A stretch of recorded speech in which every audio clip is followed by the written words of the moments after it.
ایک آیت اور ایک کہانی کے ساتھ ہم پھر حاضر ہوتے ہیں۔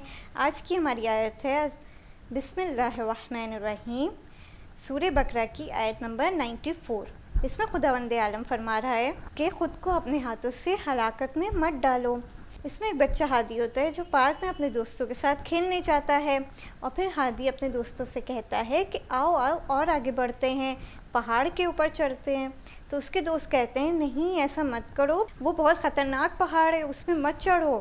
تو ہادی کہتا ہے نہیں میں چڑھ لوں گا، میں بہت بہادر بچہ ہوں، اور وہ چڑھ جاتا ہے۔ جب وہ چڑھ جاتا ہے تو اس کا پیر ایک دم سے پھسل جاتا ہے۔ جب اس کا پیر پھسل جاتا ہے تو وہ گر جاتا ہے۔ پھر وہ جب گر جاتا ہے تو وہ مدد کے لیے پکارتا ہے، مدد کرو مدد کرو۔ تو سارے بچے بھاگتے ہیں تو اس کی مدد کرتے ہیں، لیکن جب وہ گھر جاتا ہے تو اس کے والد بھی اس پہ غصہ کرتے ہیں کہ کیوں تم پہاڑ پہ چڑھے تھے۔ اس لیے کہتے ہیں کہ اپنے آپ کو خود ہلاکت میں مت ڈالو۔ تو آج کی سٹوری ہمیں یہ بتاتی ہے کہ اپنے آپ کو خود ہلاکت میں نہیں ڈالنا چاہیے۔ آج کی سٹوری ہماری ختم ہوتی ہے۔ اگلی آیت اور اگلی کہانی کے ساتھ ہم پھر حاضر ہوں گے، تب تک کے لیے خدا حافظ۔